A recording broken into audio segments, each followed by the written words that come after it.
Hi, I'm Joe, and I'm here today to talk about some of the new LEGO August releases. There seem to be an absolute ton of new releases coming out from LEGO starting August 1st, or at least sometime in August. And I'm not going to go through all of them. There's something like 80 plus, but some that hit my radar, and I thought I would at least talk a little bit about them. Now, I'm not going to be ordering anything on August 1st because I don't really have any reason to, unless there's some type of discount or gift with purchase. And on new releases like these, I don't think there will be, or at least none that interest me. So I've just picked a handful of sets here that have caught my attention, and I'll classify them as sooner, later, or never, or maybe some other categories I make up along the way. First one here is the Italian Riviera, which is the new LEGO Ideas set, which looks very cool, and it looks very much like it's $300. Not from the looks of the bricks, but the looks of the price tag. And so this one's probably a no from me. Next is the Transformers Soundwave, and I used to have some Transformers toys as a kid, and I don't remember if I had Soundwave. It is interesting that LEGO chose Soundwave as its first Decepticon set for Transformers, considering Megatron, I'm sure, is off limits as Megatron transforms into a gun, whereas Soundwave transforms into a cassette player, which seems slightly less aggressive. But I didn't get Optimus Prime, and I didn't get Bumblebee, and I'm probably not going to get Soundwave either. Next is the pirate ship Going Merry from the Netflix series One Piece. Now, I haven't watched that series yet, but I plan to. My daughter Emily tells me it's terrible, even though she's never watched it, but she just assumes that it is, because she's very much into the anime and manga of One Piece or whatever other media it appears in. But to me, I just see a cool looking pirate ship, and I probably will get it, but it will probably be later, either on a discount or when I see a GWP that I want. Next are some seasonal sets. We've got the Jack-o'-lantern pickup truck, which is a set that looks kind of like it's a companion to the post office truck from last Christmas. And I always get the Halloween sets when they're available. So this one will probably be a sooner. Next is a Halloween wreath, which is an interesting concept. And that's also going to be a sooner. And I try to tell myself that they don't have to be sooners, they'll be around. But I think I've got the FOMO on seasonal sets because sometimes LEGO will make a set for the season.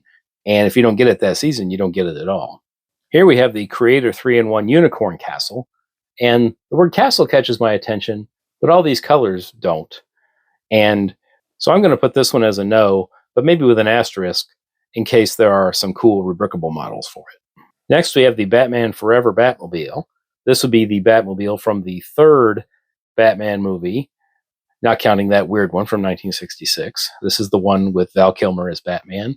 And I confess that I found this movie kind of a guilty pleasure because I know that the Joel Schumacher Batman movies have not been well received, but I actually kind of like this one. It's not one that I've watched over and over, so I actually didn't remember what the Batmobile looked like, but I really like what this one looks like. But I'm not making it a priority to get. I think if it goes on discount, I definitely will, so I'm going to mark this one as a later. This next one is from the LEGO Friends theme, which my daughters were really into for a while, but they're about to start high school and they're not into LEGO Friends anymore. And I haven't bought very many of these for myself, but this music store and apartment catches my attention because music is a very important part of our family's life, given that my wife teaches music. Both my daughters play in the band, with one of them in the marching band. So anything that's music themed catches my attention. So this one's going to get a unique category, which is going to be later, but only if there's a rebrickable model for it. I actually have some other rebrickable models in mind for doing things like music stores, so we'll see if anybody comes up with something good for this one. Moving on to Star Wars, we have Jango Fett's Starship, the Playscale version instead of the UCS version. I don't collect the UCS-sized Star Wars ships, but I do like the more Playscale ships. The only thing that might hold me back from this one is that fact that I just got the Boba Fett Starship in the same scale a year or two ago, and I like this one. I like the different coloring, but I just wonder how much of it is just the same ship.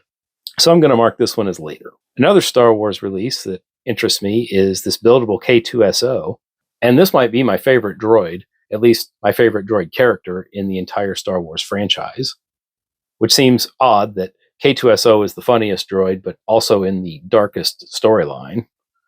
But I've already got C3PO, R2D2, DO, and BB-8, and Chopper, and I don't think my droid collection will be complete until I have this one. Back to Creator 3-in-1, now that the Medieval Castle has been retired, the Horse Knights Castle is being introduced, and because it's a castle, I'm definitely interested in that, but this one again is going to be a later. It's got a much higher price tag than the Medieval Castle did, but if it has as good of a run as the Medieval Castle did, I think that that was available for almost 4 years, and there were many discounts. I'm going to mark this as a later. I'm also certain that designers on Rebrickable will come up with some cool modifications for this set. And then the other Creator 3-in-1 set that I've got in mind is the Haunted Mansion, and this one just checks a ton of boxes for me because one of my White Whale sets was the Monster Fighters Haunted House, which I never ended up getting, and I wanted it because I'm a sucker for all things Halloween, and this was the best looking Lego built haunted house I had seen.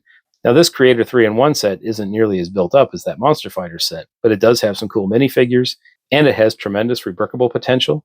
So I'm going to mark this as sooner, because I will certainly want to get the main A model into my Halloween display, and possibly get more copies once the designers on Rebrickable have gotten their hands on it, or heaven forbid, I get adventurous myself and see what I can make out of it. Next is the Force Burner Snowspeeder, and I have to say, I never thought we needed a Snowspeeder with flames painted on it, but now that I see this one, I think we actually do. However, once I saw the price tag for this, I think we actually don't.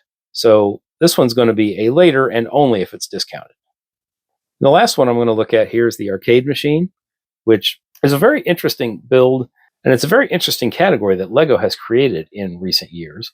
They did it with the small Land Rover, they did it with the small little suitcase earlier this year, and now you've got this arcade machine that doesn't seem to fit any theme, but it does look kind of interesting. And if you really wanted a brick-built arcade machine and you didn't want to spend the $200+ to get the Pac-Man machine, then this would be a good option. And I might get it, so I'm going to put that one as later, but not necessarily for sure. So what August LEGO releases are you looking forward to? Are there any that I missed that I should be looking out for? I'd love to hear from you. I hope you get what you're looking for. Or if you're just waiting, I hope you have a good start to August. And until next time, remember, today is a good day to build.